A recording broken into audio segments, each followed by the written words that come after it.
ദൈവത്തിന്റെ തന്നെ തിരുനാമം വാഴ്ത്തപ്പെടുമാറാകട്ടെ. എല്ലാ ശ്രോതാക്കൾക്കും വീണ്ടും വരുന്നവനായ യേശുക്രിസ്തുവിന്റെ നിസ്തുല്യമായ നാമത്തിൽ എൻ്റെ സ്നേഹവും വന്ദനവും അറിയിക്കുകയാണ്. നാം ഈ ദിവസങ്ങളിൽ ചിന്തിക്കുകയും പഠിക്കുകയും ചെയ്തുകൊണ്ടിരിക്കുന്ന ഭാഗമാണ് ദൈവത്തിന്റെ വചനം ആരാണ്, ദൈവത്തിന്റെ വചനം എന്താണ് എന്ന് നാം ചിന്തിച്ചുകൊണ്ടിരിക്കുകയാണ്. ഇന്ന് നാം ചിന്തിക്കാൻ പോകുന്നത് യേശു പറഞ്ഞ ദൈവവചനം എന്ത് എന്നതിന് ഒരു ഉപമയാണ് നാം ഇന്ന് ചിന്തിക്കാൻ പോകുന്നത്. ലൂക്കോസ് വിശേഷം 8-ാം അധ്യായം അതിന്റെ 11-ാം വാക്യത്തിൽ യേശു ഒരു ഉപമ പറഞ്ഞതിന് ശേഷം ശിഷ്യന്മാർക്ക് അത് എക്സ്പ്ലെയിൻ ചെയ്തു കൊടുക്കുകയാണ്, അത് വിവരിച്ചു കൊടുക്കുകയാണ്. ആ ഭാഗം ഇങ്ങനെയാണ്. 8:11 പറയുന്നു, ഉപമയുടെ പൊരുളോ വിത്ത് ദൈവവചനമാകുന്നു. ഹല്ലേലൂയ. അപ്പോൾ ഇന്ന് നാം ചിന്തിക്കാൻ പോകുന്നത് ദൈവത്തിന്റെ വചനം വിത്താണ്. 2 കാര്യങ്ങളാണ് ഞാൻ നിങ്ങളോട് ഇന്ന് സംസാരിക്കാൻ ആഗ്രഹിക്കുന്നത്. അതിൽ ഒന്ന് യേശുവിന്റെ ഉപമയാണ്. നമുക്കറിയാം, ആയിരക്കണക്കിന് മെസ്സേജുകളാണ് നമ്മൾ കേട്ടിട്ടുള്ളത്, ആയിരക്കണക്കിന് മെസ്സേജുകളാണ് നമ്മൾ പറഞ്ഞിട്ടുള്ളത്. ദൈവവചനത്തിന്റെ ഉൽപ്പത്തി മുതൽ വെളിപ്പാട് വരെ വചനം എവിടെയെന്ന് ചോദിച്ചാൽ നമുക്ക് പറയാനുള്ള എക്സ്പീരിയൻസ് ഉണ്ട്. പക്ഷേ ഈ വചനം നമ്മിൽ മുളച്ചു വരുന്നില്ല, അല്ലെങ്കിൽ ഈ വചനമാകുന്ന വിത്ത് നമ്മിൽ എന്താകുന്നില്ല, കിളിർത്ത് വരുന്നില്ല. ഇതിന് എന്താണ് കാര്യം? അത് യേശു പറഞ്ഞ ഒരു നല്ലൊരു ഉപമയുണ്ട്. ആ ഉപമയിലേക്ക് ഞാൻ നിങ്ങളെ സ്വാഗതം ചെയ്യുകയാണ്. മർക്കോസ് വിശേഷം 4-ാം അധ്യായം 14-ാം വാക്യം. യേശു ഈ വിതയ്ക്കുന്നവരെ കുറിച്ചുള്ള ഈ വചനം പുരുഷാരൊക്കെ അങ്ങ് പോയ ശേഷം യേശുവിന്റെ ശിഷ്യന്മാർ യേശുവിന്റെ അടുക്കൽ വന്നിട്ട് പറഞ്ഞു, ഗുരുവേ, അങ്ങ് രാവിലെ പ്രസംഗിച്ച ദൈവത്തിന്റെ വചനം അല്ലെങ്കിൽ ആ ഉപമയുടെ അർത്ഥം എന്ത് എന്ന് ചോദിച്ചു. യേശു പറഞ്ഞു, ഒരു മനുഷ്യൻ, ഒരു കർഷകൻ വിതയ്ക്കാൻ പോയി. ആ വിതയ്ക്കുന്നതിന്റെ കൂട്ടത്തിൽ ചില മണികൾ അല്ലെങ്കിൽ ചില വിത്തുകൾ വഴിയരികിൽ വീണു, ചിലത് പാറയുടെ ഇടയിലേക്ക് വീണു, ചിലത് മുള്ളിനിടയിൽ വീണു, ചിലത് നല്ല സ്ഥലത്ത് വീണു. ഈ എല്ലാ 4 കാര്യങ്ങൾ പറയുമ്പോൾ ഈ 3 കാര്യങ്ങളിലും 3 സ്ഥലങ്ങളിലും വീണത് മുളച്ചു. പക്ഷെ ഒന്നാമത് പറഞ്ഞത് ആ വീണ ഉടൻ തന്നെ പറവകൾ കൊത്തിക്കൊണ്ടുപോയി. ഇനി നമ്മൾ അല്പചിന്തയിലേക്ക് വരാൻ പോകുകയാണ്. യേശു വെറുതെയല്ല ഈ വിത്തിന്റെ ഉപമ പറയുന്നത്, ദൈവവചനത്തിന്റെ ഉപമ പറഞ്ഞത്. യേശു പറഞ്ഞ കാര്യം എന്ന് വെച്ചാൽ, നമുക്കറിയാം നമ്മുടെ സഭകളിൽ 100-ഓ 1000-ഓ 500-ഓ വിശ്വാസികൾ കാണും. ഇവർക്കെല്ലാവർക്കും ദൈവദാസൻ അല്ലെങ്കിൽ പുരോഹിതൻ അല്ലെങ്കിൽ ഒരു സുവിശേഷകൻ ദൈവവചനം വിളമ്പാറുണ്ട്. എന്ന് വെച്ചാൽ ദൈവവചനത്തിന്റെ വിത്തുകൾ വിതറിക്കൊടുക്കാറുണ്ട്. 4 ഗ്രൂപ്പുകാർ ഒരു ആലയത്തിനകത്തുണ്ടാകും. 4 ഗ്രൂപ്പുകാർ. ഇന്ന് ഞാൻ പ്രസംഗിച്ചുകൊണ്ടിരിക്കുമ്പോൾ ഈ 4 ഗ്രൂപ്പിൽ ഏതെങ്കിലും ഒരു ഗ്രൂപ്പിലുള്ളവർ ഇതിനകത്തുണ്ടായിരിക്കും. അതിന് യാതൊരു മാറ്റവും ഇല്ല. ആ ഒന്നാമത്തെ ഗ്രൂപ്പ് എന്ന് പറയുന്നത് അവർക്ക് ദൈവവചനം കേൾക്കാൻ ഇഷ്ടമാണ്. പക്ഷേ കേൾക്കാൻ ഇരിക്കുമ്പോൾ അവരുടെ ശരീരം എന്ന് വെച്ചാൽ ജഡം ഇവിടെയാണെങ്കിലും അവരുടെ മനസ്സ് ലോകത്തിൽ ഇങ്ങനെ ഉഴന്നിങ്ങനെ നടക്കും. അപ്പോൾ ഈ കർഷകൻ അല്ലെങ്കിൽ സുവിശേഷകൻ അല്ലെങ്കിൽ പുരോഹിതൻ ദൈവാത്മാവിനാൽ എഴുതപ്പെട്ടിരിക്കുന്ന ദൈവവചനത്തിന്റെ വിത്ത് സഭയിലേക്ക് വാരി വിതറുമ്പോൾ മനസ്സ് ലോകത്തിലും ശരീരവും ഈ ആലയത്തിനും ഇരിക്കുന്ന ഈ മനുഷ്യർ ദൈവവചനം കേൾക്കുന്നുണ്ട്. ആ വചനത്തിന്റെ വിത്ത് അവിടെ ജീവിതത്തിൽ വന്ന് വീഴുന്നുണ്ട്. പക്ഷേ വീണ് സെക്കൻഡ് കഴിയുന്നതിന് മുമ്പ് പറവകൾ കൊത്തിക്കൊണ്ടു പോവുകയാണ്. എന്ന് വെച്ചാൽ അവിടെ പറവകൾ എന്നുദ്ദേശിക്കുന്നത് സാത്താൻ അവരുടെ ഹൃദയത്തിൽ നിന്നും ഒരു സെക്കൻഡ് പോലും ആ വചനം അവിടെ ഹൃദയത്തിനകത്ത് വീണ് കിടക്കാൻ അനുവദിക്കാതെ എന്ത് ചെയ്യുന്നു? കുത്തിപ്പെറുക്കിക്കൊണ്ടു പോകുന്നു. എൻ്റെ പ്രിയമുള്ളവരോട് ഞാൻ ചോദിക്കട്ടെ, എത്ര വർഷമായി നമ്മൾ ദൈവത്തിന്റെ വചനങ്ങൾ വായിക്കുന്നുണ്ട്? ദൈവവചനത്തെ കുറിച്ചുള്ള അറിവ് നമുക്കുണ്ട്. ഏത് വചനം ചോദിച്ചാലും നിങ്ങൾക്ക് കാണാതെ പറയാനുള്ള കഴിവ് നിങ്ങൾക്കുണ്ട്. ഒരു വചനം എവിടെയാണ് കിടക്കുന്നതെന്ന് ചോദിച്ചാൽ ആ സെക്കൻഡിൽ റഫറൻസ് പറഞ്ഞു കൊടുക്കുവാനുള്ള കൃപ നിങ്ങൾക്കുണ്ട്. പക്ഷേ ഈ വചനങ്ങളിൽ ഏതെങ്കിലും ഒന്ന് നിങ്ങളുടെ ഹൃദയത്തിനകത്ത് മുളച്ചിട്ടുണ്ടോ? മുളച്ചിട്ടില്ല എങ്കിൽ അതിന്റെ അർത്ഥം ഇത്രയേ ഉള്ളൂ: കേൾക്കുന്ന വചനം അത് സത്യമാണ്, അത് നല്ല വിത്താണ്. വിശ്വസ്തരായ കർഷകൻ വാരി വിതറിയത് ഒരിക്കലും തെറ്റായിട്ടുള്ള രീതിയിലല്ല. പക്ഷെ എന്താണ് ചെയ്തത്? വീണ സ്ഥലവും കുഴപ്പമില്ല, പക്ഷെ വീഴുന്നതിന് മുമ്പ് എന്ത് ചെയ്തു? പറവകൾ കൊത്തിക്കൊണ്ടുപോയി. നമ്മൾ ദൈവവചനം ആകുന്ന വിത്ത് നമ്മുടെ ഹൃദയത്തിനകത്ത് നല്ല രീതിയിൽ വന്നില്ല എങ്കിൽ സാത്താൻ കൊണ്ടുപോകാനിടയാകും. എന്നതിന്റെ അർത്ഥം വചനത്തിൻ്റെതായ ഒരു ശക്തിയുണ്ട്. ആമേൻ.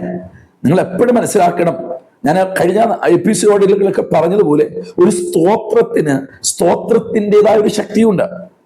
ഒരു ആത്മീയ ഗാനത്തിന്റെ ഒരു ശക്തിയുണ്ട്. അങ്ങനെയാണെങ്കിൽ ഈ വചനത്തിൻ്റെതായ ശക്തിയുണ്ട്. ആ വചനം വീഴേണ്ടത് നല്ല ഹൃദയത്തിനകത്താണ്. എന്ന് വെച്ചാൽ ഒരുക്കപ്പെട്ട ഹൃദയത്തിനകത്ത് വീണാൽ മാത്രമേ ഈ വചനത്തെ കൊണ്ട് പ്രയോജനപ്പെടാൻ കഴിയുകയുള്ളൂ. അനേക ക്രിസ്ത്യാനികളുടെ ജീവിതത്തിലും ഇന്ന് സംഭവിച്ചിരിക്കുന്ന സംഭവ വികാസം ഇത് തന്നെയാണ്. അവർ മെസ്സേജ് കേൾക്കുന്നുണ്ട്, പക്ഷേ അവർ ജഡം അല്ലെങ്കിൽ അവരുടെ ശരീരം ഇവിടെയാണെങ്കിലും ആലയത്തിലാണെങ്കിലും മെസ്സേജ് കേൾക്കുന്നിടത്താണെങ്കിലും അവിടെ ഹൃദയം പിശാച് വിവിധ തരത്തിലുള്ള ചിന്തകളിൽ, ലോകത്തിന്റെ കാര്യങ്ങളിൽ, ഭവനത്തിന്റെ വിഷയങ്ങളിൽ ഇങ്ങനെ ഊടാടി സഞ്ചരിച്ചു കൊണ്ടിരിക്കും. അപ്പോൾ ഇവിടെ വീഴുന്ന വിത്തുകൾ ആര് കൊത്തിപ്പറക്കിക്കൊണ്ടു പോകും? സാത്താൻ അതിനെ അവരുടെ ഹൃദയത്തിൽ നിന്നും കവർന്നു കൊണ്ടുപോകുന്നത് കൊണ്ട് ദൈവവചനം അവരുടെ ഉള്ളിൽ മുളച്ചു വരുന്നില്ല. ദൈവത്തിന്റെ വചനം ഇവരുടെ ഉള്ളിൽ മുളച്ചു വരാത്തത് കൊണ്ട് അവരുടെ ആത്മീയ ജീവിതത്തിൽ അവർ പക്വതയില്ലാത്തവരായി, അവരുടെ ആത്മീയ ജീവിതത്തിൽ ദൈവവുമായിട്ടൊരു ബന്ധമില്ലാത്തവരായി അവരുടെ ആത്മീയ ജീവിതം പരാജയപ്പെടുവാനിടയാകുന്നു. ആമേൻ. സ്തോത്രം. എൻ്റെ ദൈവദാസിമാരെ കുഞ്ഞേ, ജീവിതത്തിനകത്ത് പ്രസംഗം എത്ര കേൾക്കുന്നു എന്നല്ല, എത്ര അധ്യായം വായിക്കുന്നു എന്നല്ല, ശരിക്കും വചനമാകുന്ന വിത്തിന് വേണ്ടി നിങ്ങളുടെ ഹൃദയം ഒരുക്കപ്പെട്ടായിരിക്കണം ഇരിക്കേണ്ടത്. ഹൃദയം ഒരുക്കപ്പെടാതെ നിങ്ങൾ വചനത്തിന്റെ അടുക്കലേക്ക് വന്നു കഴിഞ്ഞാൽ, വചനം വായിച്ചു കഴിഞ്ഞാൽ, മെസ്സേജ് കേട്ട് കഴിഞ്ഞാൽ സംഭവിക്കുന്ന കാര്യമുണ്ട്. വചനം നിങ്ങൾ കേട്ടുകൊണ്ടിരിക്കും. കേൾക്കുന്ന വചനം സാത്താൻ നിങ്ങളുടെ ഹൃദയത്തിൽ നിന്നും എടുത്തുകൊണ്ട് പോകുവാനിടയാകും. ഈ കൂട്ടരോട് നമ്മൾ ചോദിക്കുന്നു, ആലയത്തിലെ ആരാധന കഴിഞ്ഞ് പുറത്തിറങ്ങുമ്പോൾ അവരോട് ചോദിക്കും, ഇന്നത്തെ മെസ്സേജ് എങ്ങനെ ഉണ്ടായിരുന്നു? ഇന്നത്തെ ദൂത് എങ്ങനെ ഉണ്ടായിരുന്നു? അവർ ഒറ്റ വാക്കിൽ പറയും, സൂപ്പറായിരുന്നു കേട്ടോ, നന്നായിരുന്നു. പക്ഷെ എന്നാ വിഷയം എന്ന് ചോദിച്ചാൽ അവർക്ക് പെട്ടെന്ന് അയ്യോ ഞാൻ ഓർക്കുന്നില്ല. കാരണം എന്താണ്? ഹൃദയത്തിനകത്ത് വീണ വിത്ത് ഇപ്പോഴും അവിടെ ഇല്ല. എവിടെ കൊണ്ടുപോയി? ഇവർ പോലും അറിയാതെ സാത്താൻ കവർന്നു കൊണ്ടുപോയി. ആമേൻ. എന്നെ കേൾക്കുന്ന ദൈവദാസിയെ, ഈ വചനം ആകുന്ന വിത്ത് നിങ്ങളുടെ ഹൃദയത്തിനകത്ത് മുളച്ചിരുന്നു എങ്കിൽ നിങ്ങളുടെ പല വിഷയങ്ങളുടെയും മറുപടിക്ക് കാരണമാകുമായിരുന്നു. നിങ്ങളുടെ കുടുംബത്തിലെ പ്രശ്നങ്ങൾക്ക് പരിഹാരം അതായി തീരുമായിരുന്നു. കാരണം ദൈവത്തിന്റെ വചനം ചുറ്റികയല്ലേ, ദൈവത്തിന്റെ വചനം പാലല്ലേ, ദൈവത്തിന്റെ വചനം വിളക്കല്ലേ, ദൈവത്തിന്റെ വചനം ഇരുവായ്ത്തിലുള്ള വാളല്ലേ, ദൈവത്തിന്റെ വചനം അപ്പമല്ലേ. എന്ന് വെച്ചാൽ നിങ്ങളുടെ ജീവിതത്തിലെ സമസ്ത പ്രശ്നങ്ങൾക്കും പരിഹാരം തരുവാൻ നിങ്ങളുടെ ഉള്ളിൽ വീഴുന്ന ദൈവവചനത്തിന് ശക്തിയുണ്ട്. ആമേൻ. ആ വചനത്തെ നിങ്ങൾ ഹൃദയം വിശാലതയോടുകൂടെ, ഹൃദയ നിഷ്കളങ്കതയോടുകൂടെ, നിർമ്മല ഹൃദയത്തോടുകൂടെ ദൈവവചനത്തിന്റെ മുമ്പിൽ ഇരിക്കുമ്പോൾ ആ വചനം നിങ്ങളുടെ ഹൃദയത്തിനകത്ത് മുളയ്ക്കാൻ തുടങ്ങും. ആ മുള വരുന്നത്, അത് വളരാൻ തുടങ്ങും. അത് വളർന്ന് കൊമ്പുകൾ, ശിഖരങ്ങൾ വെക്കാൻ തുടങ്ങും. അതവിടെ നിൽക്കുന്നില്ല, അത് പൂക്കാൻ തുടങ്ങും, അത് കായ്ക്കാൻ തുടങ്ങും. അപ്പോഴാണ് ആത്മാവിന്റെ ഫലങ്ങൾ നമ്മുടെ കുടുംബങ്ങളിലും നമ്മളുടെ വ്യക്തിപരമായ ജീവിതത്തിനകത്തും വെളിപ്പെട്ടു വരുന്നത്. Praise the Lord. നമ്മുടെ ക്രിസ്തീയ ജീവിതം എന്തുകൊണ്ട് വളരുന്നില്ല? നമ്മുടെ ദൈവത്തിന്റെ വചനം ഹൃദയത്തിനകത്ത് മുളയ്ക്കാത്തത് കൊണ്ടാണ്. സ്നേഹിത, സഹോദര, കുഞ്ഞെ, നാളുകളായി, വർഷങ്ങളായി ആത്മീയ ജീവിതത്തിൽ ഇറങ്ങിയിട്ടും യാതൊരു മാറ്റവും വരുന്നില്ല. സ്വഭാവത്തിന് മാറ്റം വരുന്നില്ല, സംസാര ശൈലിക്ക് മാറ്റം വരുന്നില്ല, പ്രവൃത്തികൾക്ക് മാറ്റം വരുന്നില്ല. റീസൺ മറ്റൊന്നുമല്ല, മറ്റൊന്നിനും തേടിപ്പോകേണ്ട ആവശ്യമില്ല. നിങ്ങളുടെ ഹൃദയത്തിനകത്ത് ഇന്ന് ഈ സന്ദേശം ഞാൻ നിങ്ങളോട് പറഞ്ഞുകൊണ്ടിരിക്കുമ്പോൾ നിങ്ങൾ ഇവിടെ ഇരുന്ന് തന്നെ ഇപ്പോൾ ഒരു തീരുമാനമെടുക്കാൻ പറ്റുമോ? യേശുപ്പച്ച, എന്നോട് ക്ഷമിക്കണമേ, ഞാൻ ഇന്ന് മുതൽ ദൈവവചനത്തിന്റെ മുമ്പിൽ നിൽക്കുമ്പോൾ, ഒരുപക്ഷെ സുവിശേഷ യോഗത്തിന് പോയാൽ, ഞങ്ങളുടെ ചർച്ചിലെ ഒരു ആരാധനയ്ക്ക് പോയാൽ, ഞാൻ വചനം വായിക്കുമ്പോൾ അതിനു മുമ്പ് എൻ്റെ ഹൃദയം ഏകാഗ്രമായി ദൈവസന്നിധിയിൽ കൊണ്ടുവരും. അതുകൊണ്ടാണ് കർത്താവിന്റെ ആവർത്തന പുസ്തകത്തിൽ ഇങ്ങനെ പറയുന്നു, എന്നെ ആരാധിക്കുന്നവൻ ആത്മാവിലും സത്യത്തിലും ആരാധിക്കണം. വീണ്ടും വേദപുസ്തകം എന്നെ പറയുന്നു, പൂർണ്ണ ഹൃദയത്തോട്, പൂർണ്ണ ആത്മാവോട്, പൂർണ്ണ മനസ്സോടുകൂടെ എന്നെ സേവിക്കണം. അങ്ങനെയാണെങ്കിൽ ദൈവവചനം ഒരു വ്യക്തിയുടെ ഹൃദയത്തിനകത്ത് മുളച്ചു വരണമെങ്കിൽ, ഹല്ലേലൂയ, സാത്താൻ കവർന്നു കൊണ്ടുപോകാതിരിക്കണമെങ്കിൽ പൂർണ്ണ ഹൃദയത്തോടുകൂടെ ദൈവസന്നിധിയിൽ വചനം കേൾക്കുവാൻ ശ്രമിക്കുക. എങ്കിൽ നിങ്ങളുടെ ഹൃദയത്തിനകത്ത് ഇന്ന് മുതൽ ആ വചനം പുറത്തു വരുവാനിടയാകും. ഓക്കെ, രണ്ടാമതായി പറയുന്നു, പാറസ്ഥലത്ത് വീണു. ഹല്ലേലൂയ. ഇവിടെ വഴിയരികിൽ വീണു, പറവകൾ കൊത്തിക്കൊണ്ടുപോയി. എന്നിട്ട് പാറസ്ഥലത്ത് വീണു. ഈ പാറസ്ഥലത്ത് വീണപ്പോൾ മുളച്ചു. 2-3 ലീഫ്, ഇലകളൊക്കെ ഇട്ടു, എങ്ങനെ സന്തോഷത്തോടെയൊക്കെ വന്നു. പക്ഷേ ആഴത്തിലോട്ട് ഈ വേരിന് പോകാൻ മണ്ണില്ലാതെ വന്നപ്പോൾ ഇതെന്ത് ചെയ്തെന്ന് അറിയണ്ടേ? ഇത് ഉണങ്ങിപ്പോയി. ഇത് രണ്ടാമത്തെ കൂട്ടരുടെ പ്രത്യേകതയാണ്. വചനം കേൾക്കാൻ ഭയങ്കര ഇഷ്ടമാണ്, പക്ഷേ ഹൃദയത്തിനകത്തുള്ള കാഠിന്യങ്ങൾ വെച്ച്, മറ്റുള്ളവരുടെ കുറിച്ചുള്ള ചിന്തകൾ വെച്ച് ദൈവവചനം കേൾക്കും. വചനം കേൾക്കാൻ ഇഷ്ടമാണ്, ദൂത് കേൾക്കാൻ ഇഷ്ടമാണ്. മത്തായി, മർക്കോസ്, റോമാലേഖനമൊക്കെ കേൾക്കാൻ, ലേഖനഭാവമൊക്കെ കേൾക്കാൻ ഭയങ്കര ഇഷ്ടമാണ്. കർത്താവിന്റെ വരവിനെ കുറിച്ച് പ്രസംഗം കേൾക്കാൻ ഭയങ്കര ഇഷ്ടമാണ്. പക്ഷെ ഈ കേൾക്കുന്ന വചനം മുളയ്ക്കും, അപ്പോൾ തീരുമാനമൊക്കെ എടുക്കും. പക്ഷെ ഇവിടെ പാറയായ ഹൃദയമാകയാൽ, എന്ന് വെച്ചാൽ കഠിന ഹൃദയമാകയാൽ, ഈ വിത്ത് വീണുവെങ്കിലും മുളച്ചുവെങ്കിലും ചില ദിവസങ്ങൾ കഴിയുമ്പോൾ ശക്തമായ ചൂട് ഈ പാറയിൽ അടിക്കുമ്പോൾ ഇതിന്റെ വേരിന് ആഴത്തിലോട്ട് ഇറങ്ങാൻ സ്ഥലമില്ലാകയാൽ, എന്ന് വെച്ചാൽ മണ്ണില്ലാത്തത് കൊണ്ട് ഇത് പെട്ടെന്ന് വാടിപ്പോകുന്നു. എന്ന് വെച്ചാൽ ജീവിതത്തിൽ ഒരു പ്രശ്നം വരുമ്പോൾ, ജീവിതത്തിൽ ഒരു കഷ്ടത വരുമ്പോൾ കേട്ട വചനം അതെന്തായി തീർന്നില്ല? ഫലപ്രദമായി തീരുന്നില്ല. എന്നെ കേൾക്കുന്ന ദൈവദാസേ, കുഞ്ഞെ, നമ്മൾ എത്രയൊക്കെ വചനങ്ങൾ കേട്ടതാ. നമ്മൾ വചനം കേൾക്കുമ്പോൾ ശരിക്കും പറഞ്ഞാൽ ഇത് ദൈവത്തിന്റെ വചനം വിത്താണേ, ഇത് മുളയ്ക്കാനുള്ള സാധനമാണേ. ഇത് മുളച്ചാൽ നിങ്ങൾക്ക് നിങ്ങളുടെ വീട്ടിൽ, നിങ്ങളുടെ കുടുംബത്തിൽ വലിയ ഫലം ഉണ്ടെന്നേ. പക്ഷേ നിങ്ങളുടെ ഹൃദയത്തിനകത്ത് ആരോടെങ്കിലും, ഏതെങ്കിലും വ്യക്തികളുമായി, ഏതെങ്കിലും വിഷയങ്ങളുമായി ഈ കഠിന ഹൃദയത്തോടുകൂടെ, ദൈവത്തിന് ഇഷ്ടമില്ലാത്തൊരു കാര്യമാണ് കഠിന ഹൃദയം, പൊരുത്തപ്പെടാൻ കഴിയാത്ത ഹൃദയം. ഈ ഹൃദയത്തിനകത്ത് ഈ വചനം കയറിയാൽ കുറച്ച് ദിവസം മാത്രമേ ഈ വചനത്തിന് നിൽക്കാൻ പറ്റുകയുള്ളൂ. നിങ്ങളുടെ വീട്ടിൽ വലിയൊരു പ്രശ്നം വരുമ്പോൾ ഈ വചനം തീരുക, അവിടെ നഷ്ടപ്പെടുകയാണ്. കാരണം എന്താ? ഇതിന് ആഴത്തിലോട്ട് വേരിറക്കാൻ പറ്റുന്നില്ല. ഈ മനോഹരമായ വിത്തിന് മുളച്ചു വന്ന ഈ ഈ മുളച്ചു വന്ന ഈ സസ്യത്തിന് അല്ലെങ്കിൽ ഈ വിത്തിന് പെട്ടെന്ന് പാറയുടെ ഇടയിലേക്ക് ഈ വേര് ഊർന്ന് കയറത്തില്ല. അവിടെ മണ്ണ് തന്നെ വേണം. എന്ന് വെച്ചാൽ നമ്മുടെ ഹൃദയം ഒരു മാംസളമായ ഹൃദയമായി മാറണം.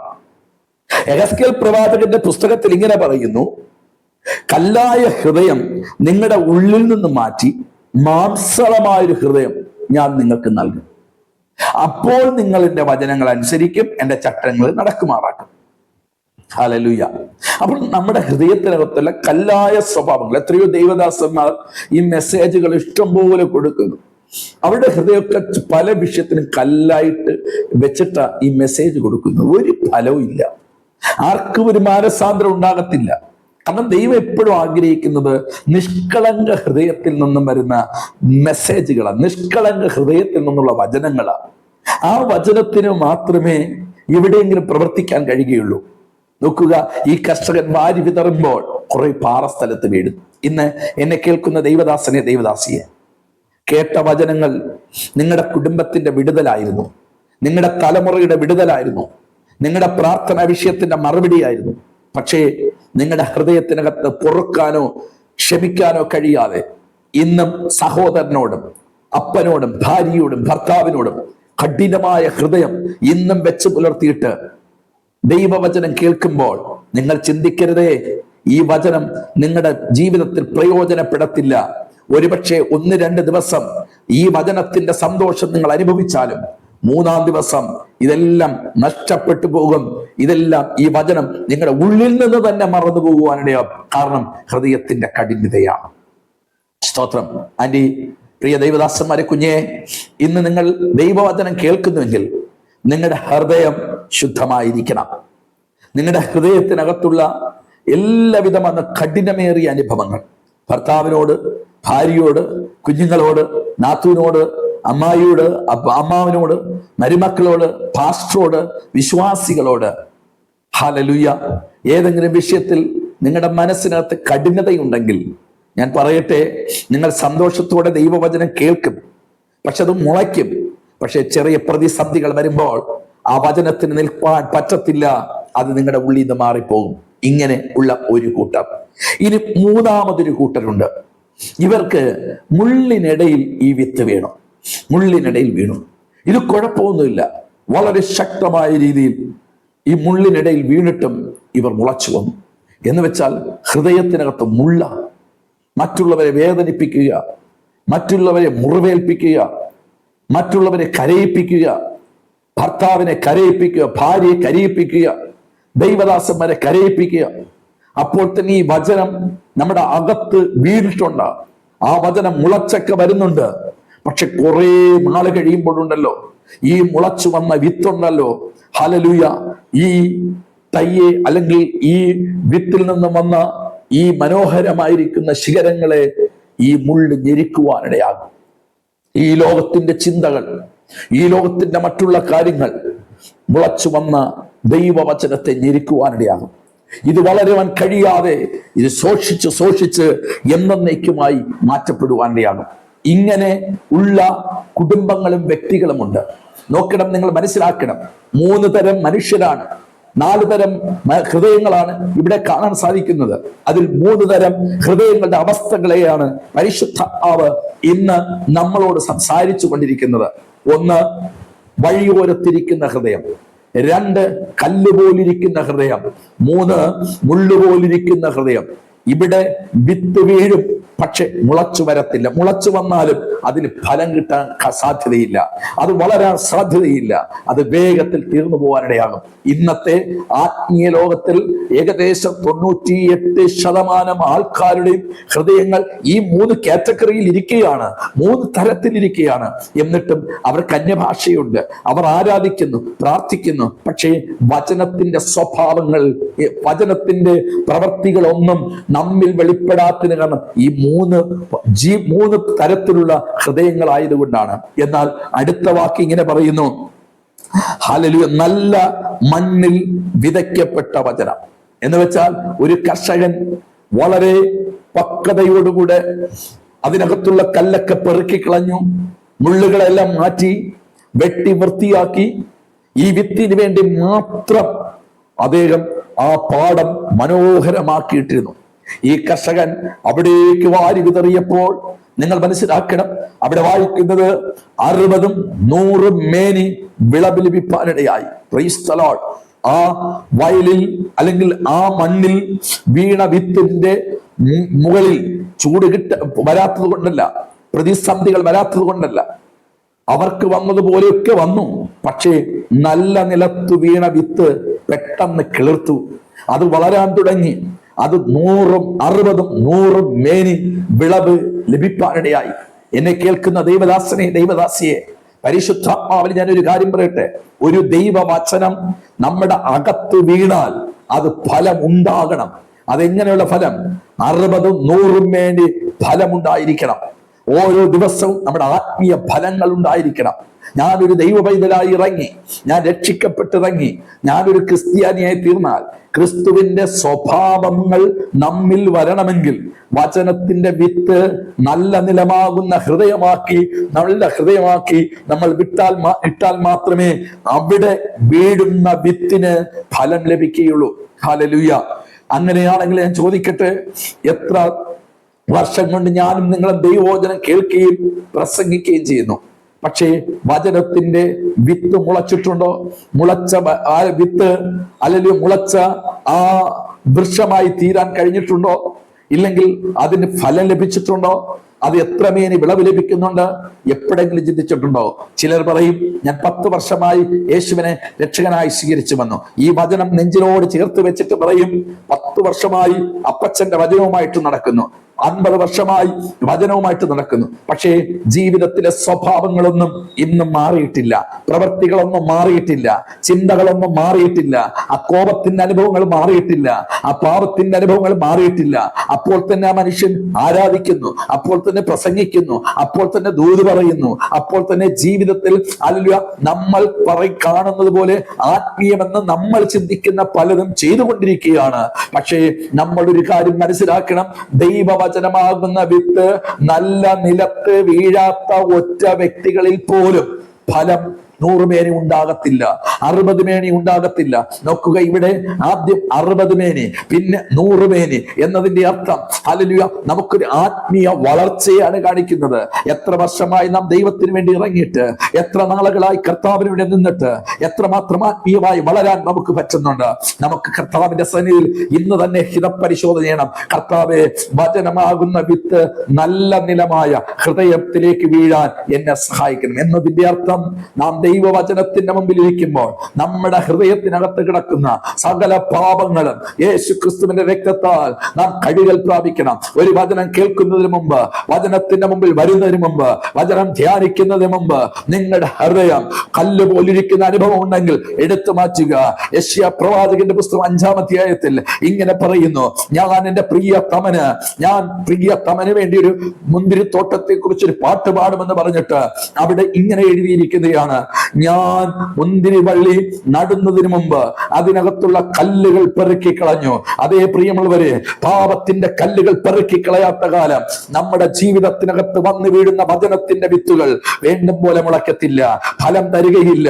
അതുകൊണ്ടല്ലേ പ്രിയമുള്ളവരെ, നമ്മുടെ ആത്മീയ ജീവിതത്തിൽ കർത്താവിന് വേണ്ടി ഇന്നും ഇറങ്ങിയിട്ട് ജീവിതത്തിനകത്തൊരു വളർച്ചയില്ലാതെ, കുടുംബത്തിനകത്തൊരു വളർച്ചയില്ലാതെ, തലമുറയ്ക്കൊരു വളർച്ചയില്ലാതെ, ആത്മീയത്തിൽ ഒരു വളർച്ചയില്ലാതെ, സഭയ്ക്കകത്ത് വളർച്ചയില്ലാതെ നാം പൊയ്ക്കൊണ്ടിരിക്കുന്നത്. കാരണം ദൈവത്തിന്റെ വചനം ദൈവമാണ്, ദൈവത്തിന്റെ വചനം ദൈവമാണ്. യോഹന്നാൻ 1:1 പറയുന്നു, ആദിയിൽ വചനമുണ്ടായിരുന്നു, ആ വചനം ദൈവമായിരുന്നു, ആ വചനം ദൈവത്തിന്റെ കൂടെ ആയിരുന്നു. അങ്ങനെയാണെങ്കിൽ ദൈവമാകുന്ന വചനം നമ്മുടെ ഉള്ളിനകത്ത് വരണമെങ്കിൽ നമ്മുടെ ഹൃദയം ശുദ്ധമായിരിക്കട്ടെ. മുള്ളിന്റെ അനുഭവങ്ങൾ ഉണ്ടെങ്കിൽ, ആരെങ്കിലും വേദനിപ്പിക്കുന്ന അനുഭവങ്ങൾ ഉണ്ടെങ്കിൽ, അനേക ദൈവദാസന്മാരുടെ മെസ്സേജുകൾ കേൾക്കുമ്പോൾ അനേകർ കരഞ്ഞുകൊണ്ടാണ് ആലയത്തിൽ നിന്ന് ഇറങ്ങിപ്പോകുന്നത്. അയ്യോ, നാശമാണ് കേട്ടോ. കാരണം എന്തെന്നറിയണ്ടേ, നിങ്ങളുടെ അകത്ത് വീണിരിക്കുന്ന വിത്ത് ഹല്ലേലൂയ മുള്ളുകൾ ഞെരുക്കുവാനിടയാകും. ആ മുള്ളിനെ പറിച്ചു കളയുക. ആ ഹല്ലേലൂയ പറക്കാരിയായിരിക്കുന്ന മുള്ളായിരിക്കുന്ന അനുഭവങ്ങൾ നിങ്ങളുടെ ഹൃദയത്തിൽ നിന്ന് മാറട്ടെ. നിങ്ങളെ വചനം കേട്ടിട്ട് ഒരാൾക്കൊരു ആശ്വാസം ആശ്വാസമാണ് വരേണ്ടത്. നിങ്ങളുടെ വചനം കേട്ടിട്ട് മറ്റുള്ളവർക്കൊരു തണുപ്പാണ് വരേണ്ടത്. അവർക്കൊരു മാനസാന്തരമാണ് ഉണ്ടാകേണ്ടത്. ഹല്ലേലൂയ. കുത്തി മുറിവേൽപ്പിക്കുന്ന അനേക ദൈവദാസന്മാരുടെ ഇടയിലാണ് നാം ആയിരിക്കുന്നത്. എന്നാൽ ദൈവദാസന്മാരെ, നമ്മൾ ഇതിനെല്ലാം ഒരു ദിവസം കണക്ക് കൊടുക്കേണ്ടി വരും. ഇതെല്ലാം ബിസിനസ്സായി മാറിക്കഴിഞ്ഞു. ദൈവത്തിന്റെ വചനത്തിന്റെ പ്രഭാഷണങ്ങളെല്ലാം ബിസിനസ്സായി മാറിക്കഴിഞ്ഞു. നിങ്ങൾ എത്ര പേർ ഇതിനെ പ്രതികരിക്കുമെന്ന് എനിക്കറിയില്ല. സത്യത്തിൽ ഇതെല്ലാം ബിസിനസ്സായി മാറിക്കഴിഞ്ഞു. ഒരു വചനം പറയുന്നു, അത് ബിസിനസ്. 10 മിനിറ്റ് അല്ലെങ്കിൽ അരമണിക്കൂർ 1.5 മണിക്കൂർ മെസ്സേജ് കൊടുക്കുന്നു. അവർക്ക് കിട്ടേണ്ടത് കിട്ടിപ്പോകുന്നു. ചിലയിടത്തൊക്കെ ചിലരെ ചിരിപ്പിച്ച് പൈസ വാങ്ങിച്ചു കൊണ്ടുപോകുന്നവരുണ്ട്. ചിലയിടത്തൊക്കെ കരയിപ്പിച്ച് പോകുന്നവരുണ്ട്. യഥാർത്ഥമായ ദൈവത്തിന്റെ വചനം നല്ല നിലത്ത് വീഴണം.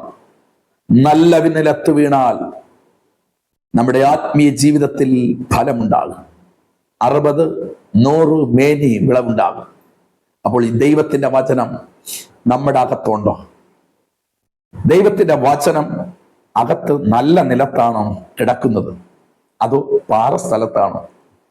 എൻ്റെ പ്രിയ ദൈവദാസന്മാരെ, നിങ്ങളുടെ കല്ലായ ഹൃദയം ആരോടെങ്കിലും വിദ്വേഷങ്ങളോ വൈരാഗ്യങ്ങളോ ഒക്കെ വെച്ച് നിങ്ങൾ എത്ര വചനം വായിച്ചാലും എത്ര വചനം കേട്ടാലും ആരൊക്കെ തലയിൽ വെച്ച് തലയിൽ കരം വെച്ച് ദൂതിപ്പോ വചന വെളിപ്പാട് പറഞ്ഞാൽ അതാദ്യത്തെ സന്തോഷമാണ്.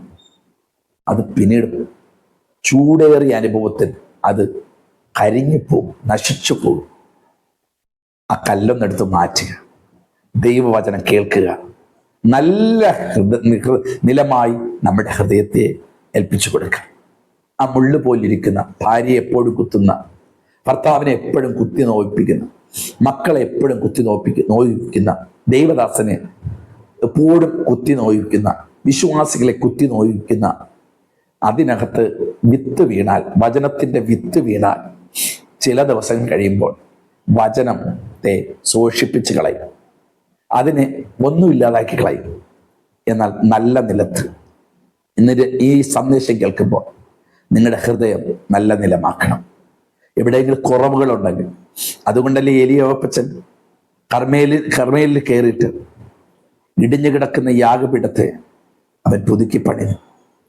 ഗോത്രസംഖ്യയ്ക്ക് ഒത്തവണ്ണം കല്ലുകൾ എടുത്തു വെച്ചു. കണ്ടോ അവിടെ വായിക്കുന്നത്, ഇടിഞ്ഞു കിടക്കുന്ന യാഗപീഠങ്ങൾ. നിങ്ങളുടെ ഹൃദയത്തിനകത്ത് ദൈവഹിതമില്ലാത്തത് എന്തെങ്കിലും ഉണ്ടെങ്കിൽ അതിൻ്റെ പുറത്ത് ദൈവവചനത്തെ എടുക്കരുത്. ആ വചനങ്ങളെ നിങ്ങൾ അതിനകത്തല്ല കേൾക്കേണ്ടത്, അതിനൊന്ന് വൃത്തിയാക്കുക, നിങ്ങളുടെ ഹൃദയം നല്ല നിലമാക്കുക. എന്നിട്ട് ദൈവവചനത്തിന്റെ വിത്തുകൾ ഓരോന്നായി നിങ്ങൾ അതിനകത്ത് ഇട്ടുകൊടുക്കുക. നിങ്ങൾ പോലും അറിയാതെ ആ വചനത്തിന്റെ വിത്ത് അല്ലെങ്കിൽ വളരും. അത് വലിയ മരമാകും, അത് വലിയ ശിഖരങ്ങളായിത്തീരും. 60, 100 മേനി വിളവുണ്ടാകും. ഈ ഫലം നിങ്ങൾക്ക് മാത്രമല്ല, നിങ്ങളുടെ കുടുംബത്തിന് മാത്രമല്ല, നിങ്ങളുടെ സഭയ്ക്ക് മാത്രമല്ല, നമ്മുടെ സമൂഹങ്ങൾക്കും, നശിക്കുന്ന ആത്മാക്കൾക്കും, പിന്മാറിക്കൊണ്ടിരിക്കുന്ന ആത്മലോകത്തിനും ഇതൊരു ഫലമുള്ളതായിത്തീരും. അതെ, ദൈവത്തിന്റെ വചനം വിത്താണ്. ഇനി അടുത്ത് ഞാൻ പറയാൻ പോകുന്നത് ദൈവത്തിന്റെ വചനത്താലാണ് ഞാൻ ജനിച്ചിരിക്കുന്നത്. 1 പത്രോസിന്റെ ലേഖനം 1:23 കെടുന്ന ബീജത്താലല്ല, കെടാത്തതിനാൽ ജീവനുള്ളതും നിലനിൽക്കുന്നതുമായ ദൈവവചനത്താൽ നിങ്ങൾ വീണ്ടും ജനിച്ചിരിക്കുന്നു. നമ്മുടെ ബോൺ അഗൈൻ വീണ്ടും ജനനം നടന്നത് ദൈവവചനത്താലാണ്. Praise the Lord. ഒരു ഭാര്യയും ഭർത്താവുമായിട്ടുള്ള ബന്ധത്തിൽ ഒരു കുഞ്ഞിനെ ലഭിക്കുന്നു. ഇതുപോലെയാണ് ഞാൻ ജനിച്ചിരിക്കുന്നത്, ഞാൻ വീണ്ടും ജനിച്ചിരിക്കുന്നത്. എങ്ങനെയാ ജനിച്ചിരിക്കുന്നത്? ദൈവവചനത്താൽ. അപ്പോൾ ദൈവവചനം എന്ന് പറയുന്നത് ഒരു വിത്താണ്. Praise the Lord. നിങ്ങൾ എപ്പോഴും മനസ്സിലാക്കണം, ഒരു ജനനം നടക്കണമോ അത് ദൈവവചനത്തിൽ കൂടെ ആയിരിക്കണം. അങ്ങനെയാണെങ്കിൽ ഈ ദൈവവചനം കേൾക്കുന്ന വചനം നിങ്ങളുടെ ജീവിതത്തിനകത്ത് അടുത്തൊരു ജനറേഷനിലേക്ക്, അല്ലെങ്കിൽ മറ്റുള്ളവർക്ക് പ്രയോജനപ്പെടേണ്ട ചിലരെ നൽകേണ്ടുന്നതായ ഒരു അധികാരമാണ് ദൈവത്തിന്റെ വചനം. ഈ വചനത്തെ തിരസ്കരിക്കരുത്. കെടുന്ന ബീജത്താലല്ല. മനുഷ്യന്റെ ബീജമെല്ലാം ചില മണിക്കൂറുകൾ കഴിയുമ്പോൾ നശിച്ചു പോകും. എന്നാൽ കെടാത്തതും നിലനിൽക്കുന്നതുമായ കെടാത്തതും നിലനിൽക്കുന്നതുമായ ഈ വചനമുണ്ടല്ലോ, ഇത് കെട്ടുപോകത്തില്ല. എൻ്റെ ഉള്ളിനകത്ത് വീണ് കഴിഞ്ഞാൽ കെട്ടുപോകത്തില്ല. ഇത് നിലനിൽക്കുന്നതായ ദൈവത്തിന്റെ വചനത്താലാണ് ദൈവം എന്നെ ജനിപ്പിച്ചിരിക്കുന്നത്. എനിക്ക് വീണ്ടും ജനനം ലഭിച്ചത് ദൈവവചനത്തിൽ കൂടെയാണ്. ഹല്ലേലൂയ. എൻ്റെ അപ്പന്റെ പാരമ്പര്യത്തിൽ കൂടെ വന്നതല്ല. ഞാൻ ക്രിസ്തുവിലേക്ക് ഞാൻ കേട്ട ദൈവവചനത്തിൽ കൂടെയാണ്. വചനമാണ് എന്നെ ജനിപ്പിച്ചത്. സഹോദര സഹോദരി, ഒരു ദൂത് കേട്ടിട്ട് ഞാൻ ക്രിസ്ത്യാനിയായി വന്നവർ പലരുമുണ്ട്. ഒരു വിടുതൽ കണ്ടു വന്നവരുണ്ട്. ഒരു ഭൂതം മാറിയപ്പോൾ എനിക്ക് യേശു മതിയെന്ന് പറഞ്ഞു വന്നവരുണ്ട്. ഞാൻ അവരോട് പറയട്ടെ, അതല്ല, ദൈവവചനത്തിന് നിങ്ങൾ ജനിക്കണം. ദൈവവചനത്താൽ നിങ്ങൾ ജനിക്കണം. നിങ്ങളുടെ ഹൃദയം ദൈവവചനത്തിന് വേണ്ടി വിട്ടുകൊടുക്കണം. നിങ്ങളുടെ ജീവിതം വചനത്തിലോട്ട് പറ്റി വരണം. എങ്കിൽ മാത്രമേ ഒരു വീണ്ടും ജനനം ലഭിക്കുകയുള്ളൂ. ആ വീണ്ടും ജനനം അങ്ങനെ വചനത്താലല്ലാത്ത വീണ്ടും ജനനം സംഭവിച്ചു പോയാൽ, എന്ന് വെച്ചാൽ വചനത്തിൽ കൂടെ വരുന്ന വീണ്ടും ജനനത്തിങ്കൽ, ഹല്ലേലൂയ, നമ്മുടെ ജീവിതത്തിൽ വരുന്ന ഏത് പ്രതികൂലത്തിന്റെ മുമ്പിലും വീണ്ടും ജനനം, വചനത്തിൽ കൂടെ വന്ന വീണ്ടും ജനനം പ്രാപിച്ച വ്യക്തിയുടെ ജീവിതം എന്നേക്കും ആത്മമണ്ഡലത്തിൽ നിലനിൽക്കും.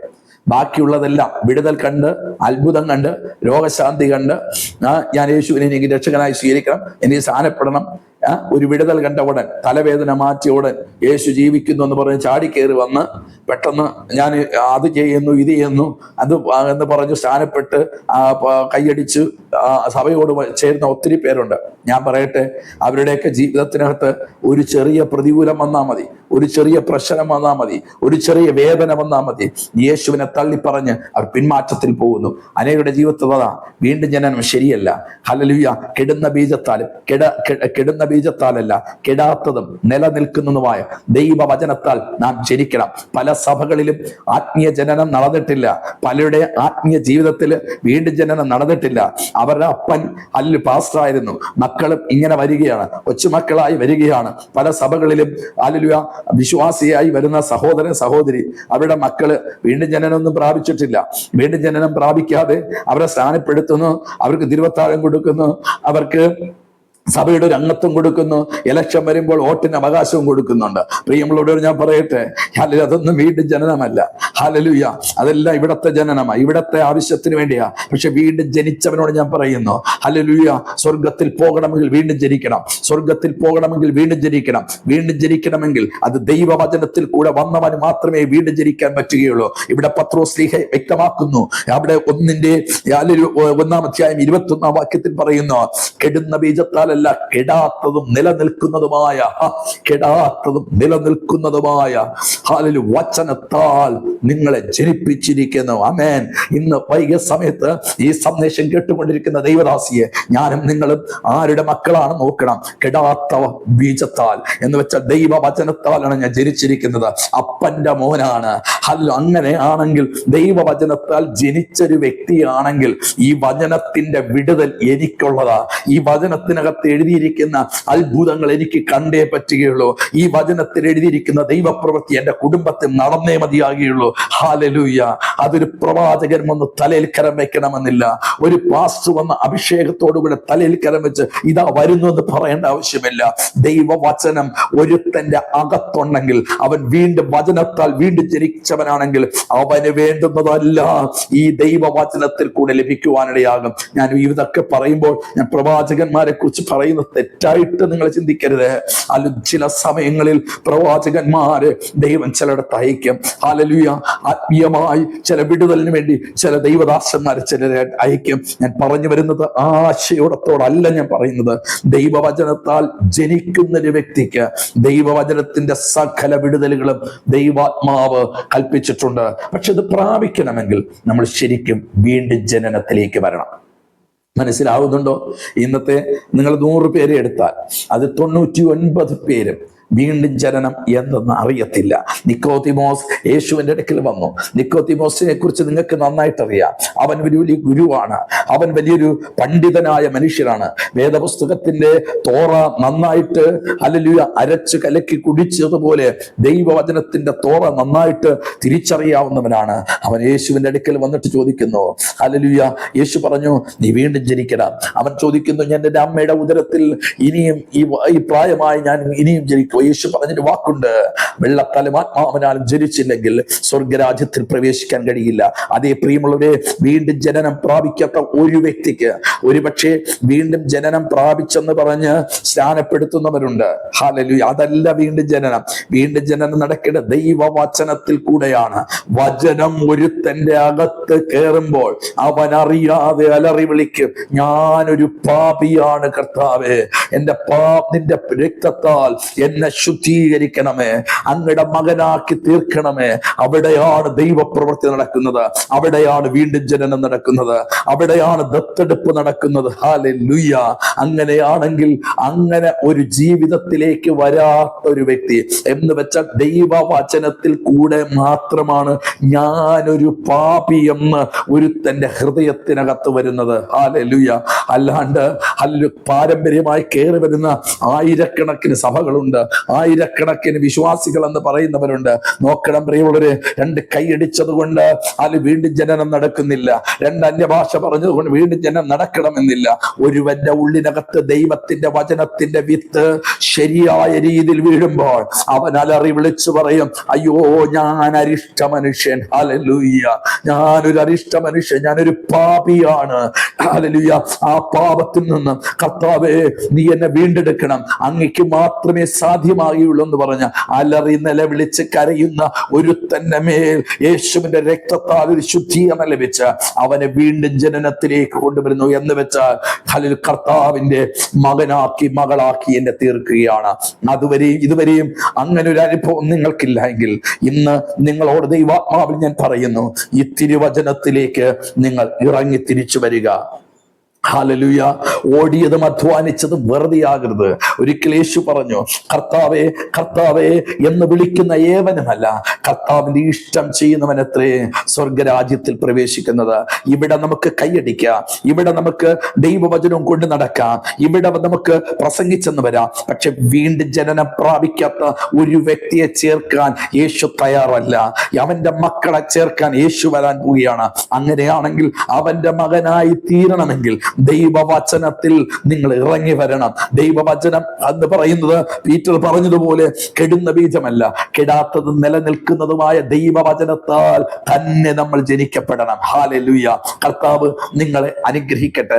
ദൈവവചനത്തെ കുറിച്ചുള്ള ഒത്തിരി കാര്യമുണ്ട്. യാക്കോബിന്റെ ലേഖനത്തിലും അല്ലെങ്കിൽ യെശയ്യാപ്രവചന പുസ്തകത്തിൽ കാര്യങ്ങളുണ്ട്. സമയത്തിന്റെ കുറവ് കൊണ്ട് ഈ രണ്ട് വാക്ക് ഞാൻ പറഞ്ഞു നിർത്തിക്കോട്ടെ. ഒന്ന്, ദൈവവചനം ഒരു വിത്താണ്, വീഴേണ്ടത് നല്ല ഹൃദയത്താണ്. മുള്ളുണ്ടെങ്കിൽ പാറയുണ്ടെങ്കിൽ ഹല്ലേലൂയ, വഴിയോരത്താണെങ്കിൽ ഹല്ലേലൂയ, ഈ വിത്ത് നിഷ്ഫലമായി പോകും, വെറുതെ ആയി പോകും. ഇരുന്ന സമയം, വചനം കേട്ട സമയങ്ങൾ വേസ്റ്റ് ആയിട്ട് പോകും. വചനത്തിന്റെ വിടുതൽ നടക്കത്തില്ല. നല്ല നിലമാണെങ്കിൽ 60, 100 മേനി ദൈവവചനത്തിന്റെ വിടുതൽ നിങ്ങളുടെ കുടുംബത്തിൽ, നിങ്ങളുടെ വ്യക്തിപരമായ ജീവിതത്തിൽ, നിങ്ങളുടെ പ്രാർത്ഥനാ വിഷയത്തിൽ നിങ്ങൾക്ക് ലഭിക്കാനിടയാകും. 2 പറയുന്നു, വീണ്ടും ജനിക്കുന്നത് ദൈവവചനത്താലാണ്. ദൈവവചനം ഒരുത്തന്റെ അകത്ത് കുത്തുകൊള്ളുമ്പോഴാണ് അവന് അലറി വിളിക്കുന്നത്, ഞാനൊരു പാപിയാണ്. ഒരു പാസ്റ്റർ പറഞ്ഞു തന്നിട്ടല്ല, ദൈവവചനം നമ്മുടെ അകത്ത് കയറണം. ദൈവവചനം ചിന്തിക്കുമ്പോൾ, ദൈവവചനം വായിക്കുമ്പോൾ, ദൈവവചനത്തിൽ കൂടെ വചനം നിങ്ങളോട് സംസാരിക്കും. നീ ഒരു പാപിയാണ്. ഞാനും നിങ്ങളെ അലറി വിളിക്കുന്ന ഒരു വാക്കുണ്ട്, അയ്യോ ഞാനൊരു പാപിയാണ്. പൗലോസ് അപ്പോസ്തലൻ നിലവിളിച്ചു, അയ്യോ ഞാനൊരു അരിഷ്ട മനുഷ്യനാണ്. യെശയ്യാവ് നിലവിളിച്ചു, അയ്യോ ഞാനൊരു പാപം നിറഞ്ഞിരിക്കുന്ന അധരമുള്ളവനാണ്. കാരണം എന്തെന്ന് പറയണ്ടേ, വചനം അകത്തിറങ്ങിയപ്പോൾ, വചനം കുത്തുകൊള്ളാൻ തുടങ്ങിയപ്പോൾ അവർ അലറി വിളിച്ചു.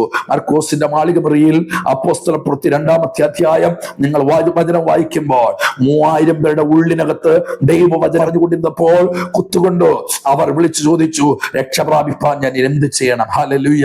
ഇന്ന് ഞാൻ നിങ്ങളോട് പറയുന്ന വാക്ക് നിങ്ങൾ ശ്രദ്ധിച്ച് കേൾക്കണം. ഓടിയതും അധ്വാനിച്ചതും പ്രസംഗിച്ചതും പാടിയതും അന്യഭാഷ പറഞ്ഞതും ദശാംശം കൊടുത്തതും അന്ത്യനാളിൽ വേസ്റ്റായി പോകാതിരിപ്പാൻ ഇന്ന് നോക്കണം, ഞാൻ വീണ്ടും ജനിച്ചിട്ടുണ്ടോ? വീണ്ടും ജനിക്കുന്നത് ഒരു സഭാ അംഗത്വം കിട്ടുന്നത് കൊണ്ടല്ല, പാസ്റ്റർ കൂടെ നടക്കുന്നത് കൊണ്ടല്ല വീണ്ടും ജനനം നടക്കുന്നത്. ഞാൻ രോഗസൗഖ്യം വന്നു, ഞാൻ ചർച്ചിൽ കയറി, പാസ്റ്ററിനോട് പറയുന്നു, ഒത്തിരി വർഷമായല്ലോ ദൈവവചനം കേട്ടുകൊണ്ടിരിക്കുന്നത്, ഇനി സ്നാനപ്പെടണം. സ്നാനത്തിന് വേണ്ടി പാസ്റ്റർ പറഞ്ഞതുപോലെ പാസ്റ്റർ പിണക്കാതെ സ്നാനപ്പെടുന്നു. പിന്നെ പാസ്റ്റർ പറയുന്നു, കൈയടിച്ച് ആരാധിക്കണം. നമ്മളെ ജഡപ്രകാരം കൈയടിച്ച് ആരാധിക്കാൻ തുടങ്ങി. നമ്മൾ ചിന്തിക്കുന്ന പരിശുദ്ധാത്മാവ് അഭിഷേകം പ്രാപിച്ചു കഴിഞ്ഞു. സ്തോത്രം. ഇതെല്ലാം ജഡത്തില. ഇതല്ല വീണ്ടും ജനനം. വീണ്ടും ജനനം നടക്കുന്ന തിരുവചനം നമ്മൾ ചിന്തിക്കുമ്പോൾ, വായിക്കുമ്പോൾ ആ വചനം നമ്മളോട് കുത്തുകൊള്ളും. നീ പാപിയാണ്. ഈ പാപത്തിൽ നിന്ന് വീണ്ടെടുക്കാൻ പാപമില്ലാത്തവന്റെ രക്തം വീണം. അപ്പോഴറിയാണ്, ഞാൻ അറിയാതെ നിലവിളിക്കും, യേശുവേ ഞാനൊരു പാപിയാണ്. ഇന്ന് വീണ്ടും ജനനം പ്രാപിക്കാത്ത ക്രിസ്ത്യാനികളായ ആരെങ്കിലും ഉണ്ടെങ്കിൽ, ദൈവമക്കളായ ആരെങ്കിലും ഉണ്ടെങ്കിൽ, ഇന്ന് പരിശുദ്ധാത്മാവ് എന്നോട് നിങ്ങളോട് പറയുന്നു, വചനത്തിന്റെ വിത്ത് അകത്ത് വീഴട്ടെ. അകത്ത് നല്ല നിലത്ത് എന്ന് വെച്ചാൽ ദൈവവചനം വായിക്കുമ്പോൾ ഹൃദയം ശുദ്ധമായി, ശാന്തമായി, മറ്റൊരു ചിന്ത ഇല്ലാതെ, കല്ല് പോലിരിക്കുന്ന, പാറ പോലിരിക്കുന്ന പ്രശ്നങ്ങളെ വീട്ടിൽ ഭാര്യയോട് തല്ലുകൊള്ളിട്ട് പ്രശ്നം ഉണ്ടാക്കിയിട്ട്, പാസ്റ്ററോട് തല്ലുണ്ടാക്കിയിട്ട്, വിശ്വാസികളുടെ തല്ലുണ്ടാക്കിയിട്ട്, നാട്ടുകാരുടെ തല്ലുണ്ടാക്കിയിട്ട് ബൈബിൾ എടുത്ത് വായിച്ചത് പറഞ്ഞുകൊണ്ട് നിങ്ങൾ വായിക്കുന്ന വചനം അകത്തോട്ടൊന്നും വരത്തില്ല. വന്നാലും 2 ദിവസം കഴിയുമ്പോൾ അതും പലരെയും കുത്തി നോവിച്ചിട്ട്, ഭാര്യയോട് മുടക്കിയിട്ട്, മക്കളെയും വേദനിപ്പിച്ച്, ഭർത്താവിനെയും വേദനിപ്പിച്ച്, വിശ്വാസികളെയും വേദനിപ്പിച്ച് വചനം എത്ര ധ്യാനിച്ചെന്ന് പറഞ്ഞോന്നുണ്ട്, അകത്തത് മുളച്ചൊന്നും വരില്ല. ഹല്ലേലൂയ. ജഡം ഇവിടെയും ലോകത്തിലാണ് നിങ്ങളുടെ ചിന്തയാണ്. ലോകമോഹികളായിട്ടിരുന്ന് ദൈവവചനം വായിച്ചെന്ന് പറഞ്ഞുകൊണ്ട് ഈ വചനം ഒന്നും നടക്കാൻ പോകില്ല. ഈ വചനം നിങ്ങളുടെ ജീവിതത്തിൽ അനുഗ്രഹിക്കപ്പെടണോ, ഈ വിത്ത് മുളയ്ക്കണോ, ഒരൊറ്റ കാര്യം, ഹൃദയം ശുദ്ധമാക്കുക, പാപം ഏറ്റുപറയുക, ഹൃദയം ശുദ്ധമാക്കി രക്തത്താൽ കഴുകൽ പ്രാപിച്ച് ഒരു വചനം എടുത്ത് വായിക്കുക. അത് നിങ്ങളുടെ വിത്തായിരിക്കും. അത് വീഴുന്ന നല്ല നിലത്തായിരിക്കും. വരുന്ന നാളുകളിൽ അത് മുളയ്ക്കും, അത് ഫലം തരും. അത് നിങ്ങൾക്ക് മാത്രമല്ല, ദേശത്തിൽ അതൊരു അനുഗ്രഹമായിരിക്കും. കർത്താവ് നിങ്ങളെ അനുഗ്രഹിക്കട്ടെ. വചനം വിത്താണ്. അതുകൊണ്ട് ഈ വചനത്തെ തിരസ്കരിക്കരുത്. വീണ്ടും ജനനം പ്രാപിക്കുന്നത് ദൈവവചനം വായിച്ച്, ദൈവവചനം നിങ്ങളോട് ഇടപെടും. ആ വചനം നിങ്ങളെ കുത്തുകൊള്ളുമ്പോൾ അലറി വിളിക്കാൻ തുടങ്ങും, ഞാനൊരു പാപിയാണ്. ഒരുപക്ഷെ ദൈവദാസന്മാർ ആ വചനം നിങ്ങൾക്ക് പറഞ്ഞു തരും. അപ്പോൾ അറിയാതെ നിങ്ങളുടെ ഹൃദയം തകരാനെടുത്തു. ആ തകരുമ്പോൾ വിളിക്കുന്ന വിളിയാണ്, അയ്യോ ഞാനൊരിഷ്ട മനുഷ്യൻ. നമ്മുടെ ജീവിതത്തിൽ അത് സംഭവിച്ചിട്ടുണ്ടോ? ഇല്ല. പാരമ്പര്യമായി ഞാനൊരു പാസ്റ്റർ മോനാണ്, ഞാനൊരു പാസ്റ്റർ മോളാണ്, ഇങ്ങനെ പാരമ്പര്യമായിട്ട് വരുന്ന ഒരു ഫാമിലിയിൽ പെട്ടതാണ്. ഞാനിനി വേറെ എവിടെയെങ്കിലും പോയാൽ നാട്ടുകാരെന്ത് പറയും എന്ന് ചിന്തിച്ച് മനുഷ്യപ്രസാദത്തിലേക്ക് വന്നിട്ട് സ്നാനത്തിലേക്ക് ഇറങ്ങരുത്. ശരിക്കും വീണ്ടും ജനനം പ്രാപിക്കണം. വീണ്ടും ജനനം പ്രാപിച്ച വ്യക്തി, അവരുടെ സ്വഭാവങ്ങൾക്ക് മാറ്റമുണ്ടാകും, ജീവിതത്തിന് മാറ്റമുണ്ടാകും. ഞാൻ എപ്പോഴും പറയാറുള്ളത് പോലെ, കൂടുതൽ അന്യഭാഷ പറഞ്ഞില്ലെങ്കിലും, കൂടുതൽ ലോകം അറിഞ്ഞില്ലെങ്കിലും, ജീവിതം ദൈവവചനപ്രകാരമായിരിക്കണം. അവരെ ചേർക്കാൻ യേശു വരാൻ പോവുകയാണ്. നമുക്കറിയാം, ഈ ദിവസങ്ങളിൽ ലോകത്തിൻ്റെ 5 വൻകരകളിലും പ്രതിസന്ധിയുടെ മേൽ പ്രതിസന്ധി വന്നു. ലോകം എങ്ങോട്ട് പോകണമെന്നറിയാതിരിക്കുമ്പോൾ യേശു വരാൻ പോവുകയാണ്. സഹോദരൻ, നീ ഒരുങ്ങിയിട്ടില്ലെങ്കിൽ, സഹോദരി നീ ഒരുങ്ങിയിട്ടില്ലെങ്കിൽ, പിതാവേ നിങ്ങൾ ഒരുങ്ങിയിട്ടില്ലെങ്കിൽ, ഇപ്പോൾ തന്നെ ഈ വചനത്തിന് മുൽ വീണു കൊടുക്കുക. ദൈവം നിങ്ങളെ അനുഗ്രഹിക്കുമാറാകട്ടെ. ഒരു നിമിഷം പ്രാർത്ഥിക്കാം. പ്രിയ കർത്താവേ, സ്വർഗീയ നല്ല പിതാവേ, ഈ സന്ദേശം അടിയൻ ഇവിടെ സംസാരിക്കുമ്പോൾ കർത്താവേ, നല്ല ഹൃദയമായി അടിയനെ പൂർണ്ണമായി സമർപ്പിച്ച് പ്രാർത്ഥിക്കുക. നിന്റെ ജനം വിടുതൽ പ്രാപിക്കണം. നിന്റെ ജനം വചനത്തിൽ കണ്ണുകൾ തുറക്കപ്പെടണം. കർത്താവെ, ഞങ്ങൾ ഒരു കഥാപുസ്തകം വായിക്കുന്നത് പോലെ വചനം വായിച്ച് മത്സരത്തിന് പോയി സമ്മാനം വാങ്ങിക്കാനുള്ളതല്ല ദൈവത്തിന്റെ വചനം. ഞങ്ങളുടെ വിത്താണപ്പാ. ഈ വചനത്തിൽ വായിച്ച് ഗ്രഹിച്ച് ഞങ്ങളുടെ അകത്ത് ഇത് ഫലപ്പെട്ട് വന്നാൽ ഇതൊരു വൃക്ഷമായി തീരും. ഇത് 60, 100 മേനി വിളവുണ്ടാകും. ഞങ്ങളുടെ ആത്മീയ ജീവിതത്തിൽ മാത്രമല്ല, ഞങ്ങളുടെ ഭൗതിക ജീവിതത്തിൽ മാത്രമല്ല, ഞങ്ങളുടെ സഭാ ജീവിതത്തിൽ മാത്രമല്ല, ഞങ്ങളുടെ സമസ്ത മേഖലകളിലും ദൈവവചനത്തിന്റെ വിടുതൽ കിട്ടുമെന്നുള്ള ഉറപ്പ് ഞങ്ങൾക്ക് ദൈവം തരുമ്പോൾ കർത്താവെ, ഞങ്ങളെ അതിന് സഹായിക്കണം. കർത്താവെ, അതോടൊപ്പം തന്നെ കർത്താവെ, വീണ്ടും ജനനം പ്രാപിക്കാത്ത ആരെങ്കിലും ഇതിനകത്തുണ്ടെങ്കിൽ ഈ വചനപ്രകാരം വീണ്ടും ജനിക്കുവാൻ നിന്റെ കുഞ്ഞുങ്ങളെ ഒരുക്കണമെന്ന് പ്രാർത്ഥിക്കുന്നു. കൃപ കൊണ്ട് നിറയ്ക്കണം, സഹായിക്കണം. യേശു ക്രിസ്തുവിൻ നാമത്തിൽ തന്നെ ആമേൻ, ആമേൻ. എൻ്റെ പ്രിയമുള്ളവരെ, ചില ഭാഗങ്ങളായി നമ്മൾ ദൈവവചനം എന്ത് എന്ന് നമ്മൾ ചിന്തിച്ചു കൊണ്ടിരിക്കുകയാണ്. ഇന്ന് നിങ്ങളോട് പറഞ്ഞ ഈ വചനം നിങ്ങൾക്ക് പ്രയോജനപ്പെട്ടിട്ടുണ്ടെങ്കിൽ നിങ്ങൾ മറ്റുള്ളവർക്കും കൂടെ ഷെയർ ചെയ്യുവാൻ നിങ്ങൾ ഒട്ടും മടിക്കേണ്ട. വാട്സപ്പ് ഗ്രൂപ്പുകളിൽ നിങ്ങൾ അയക്കുക. അനേകർക്ക് ഇത് പ്രയോജനപ്പെടട്ടെ എന്ന് പ്രാർത്ഥിക്കുന്നു. വീണ്ടും ദൈവം അനുവദിച്ചാൽ മറ്റൊരു സന്ദേശവുമായി വീണ്ടും കാണാം. കർത്താവ് നമ്മളെല്ലാവരെയും സഹായിക്കുമാറാകട്ടെ. ആമേൻ, ആമേൻ, ആമേൻ.